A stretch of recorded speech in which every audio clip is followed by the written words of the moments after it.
Yo, the draft is actually a really unreliable way to build your team. I prefer free agency. There's so many busts in the draft. You have to get lucky multiple times to win. But this year is different. There are several franchise-changing players in this draft. What I can't guarantee is who gets them. It's time for a little lesson. The 3 worst teams in the league only have a 14% chance at number 1 and a 52% chance at the top 4. That means the Warriors could easily get Minnesota's pick. The Rockets don't feel too safe either. Their pick is top 4 protected. It could go either way. It is a stacked draft and finally time for a mock draft 1.0. Yo, I'm Casey Kiernan. This is AM Hoops, opinions and stories so you can live your best NBA life. Quick member shoutouts first to Noah Astor and to Elon Simon. Now, as always, we use tankathon.com to set our draft order, and sorry Dubs, Minnesota is on the clock. And at number 1 overall, yes, the T-Wolves take guard CADE Cunningham. If this happens, it will save the franchise. Karl Anthony Towns will not demand a trade because CADE is that good. A two-way 6'7" playmaking guard who scores at all 3 levels, Anthony Edwards can permanently move to small forward if CADE is a T-Wolf. They would not have a number 1 pick again for at least 15 years. Number 2, Houston takes center Evan Mobley. They have Christian Wood, but you must draft for talent in the top 3. Having Mobley and Wood reminds Rocket fans of Ralph Sampson and Hakeem Olajuwon back in the day. Now, I am not comparing their ceiling, but have you seen Mobley? Anthony Davis is the comp with ball handling, dominant offense, and defense at 7 feet tall. With the 3rd pick, Orlando takes point guard JALEN SUGGS.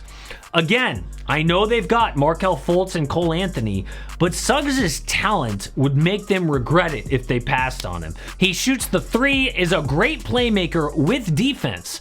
I agree, they have too many point guards, but they don't have a franchise point guard. Suggs is it.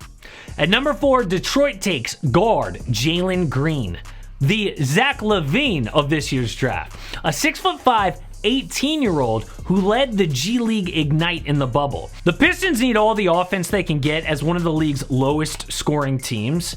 Killian Hayes has been a bust so far. Jalen Green is needed in that backcourt. At number 5, Cleveland takes forward Jonathan Kuminga.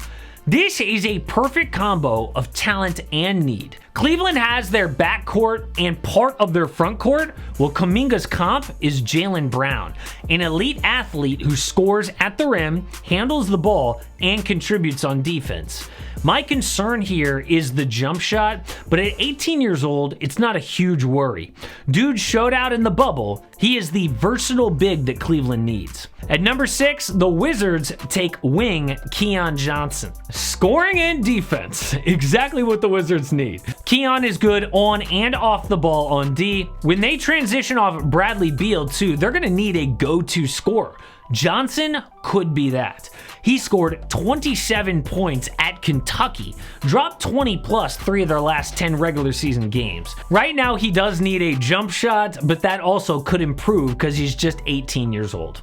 At number 7, the Raptors take forward Moses Moody. Now first, if the Raptors somehow fell this far, they definitely traded Kyle Lowry and Norman Powell.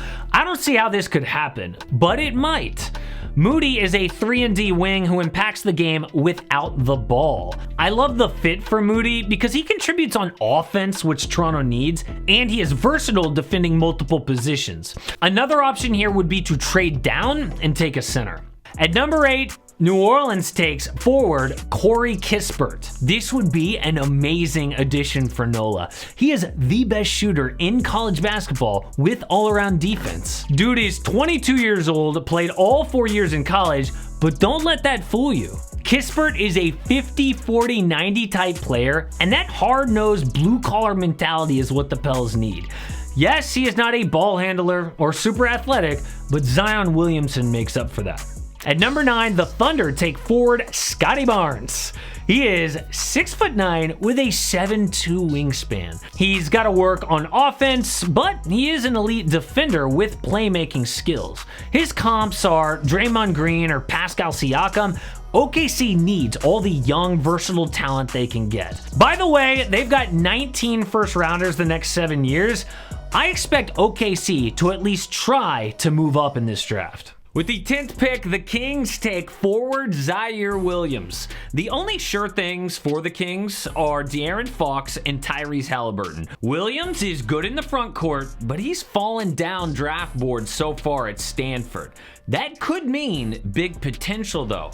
He's got a jumper, some passing, ball handling, and defense, but at 6'9", Ziaire needs to bulk up. Right now, he's just 185 pounds. At number 11, the Bulls take big man Kai Jones. Chicago will probably have to move Lauri Markkanen, and Wendell Carter Jr. has not looked good, so they need to upgrade that front court. Without an elite playmaker on the board, I think Jones is the pick.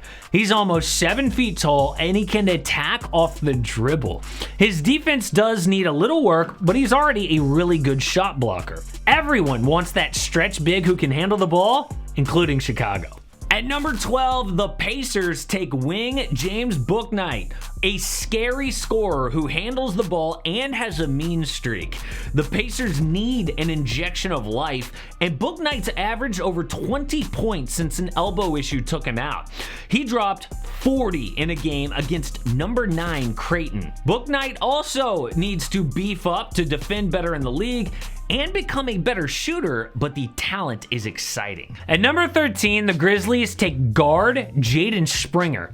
Jaden played point guard in college, but he was a 2-guard coming out of high school, and at 6'4", he can play both positions. Dude shows two-way potential, can handle the ball and pass. He has improved since the season's gone on, but my favorite reason he works in Memphis, Jaden thrived in college sharing the backcourt with other talented players. He would need that in Memphis with Ja Morant. In the end of the lottery, sorry Warrior fans, you don't make the playoffs, but you do take guard Franz Wagner. He is a 6'9" guard, mind you, so he brings something different. Wagner's practically a Warrior already. He wears yellow and blue at Michigan. He is a good spot-up three-point shooter, loves ball and player movement, plus his family has NBA experience. Wagner's defense is good too, but I have said over and over, the Dubs need win-now players. If they don't trade this pick, I think Wagner is the most pro-ready prospect left on the board. Like I said, so much will change before the draft, but not the fact that elite talent will be in it. Two very important videos for you to check out. If the Timberwolves somehow don't have their pick, increasingly likely that Karl-Anthony Towns demands a trade. We have trade scenarios here, and in honor of the Warriors being at number 14, the Dubs playlist.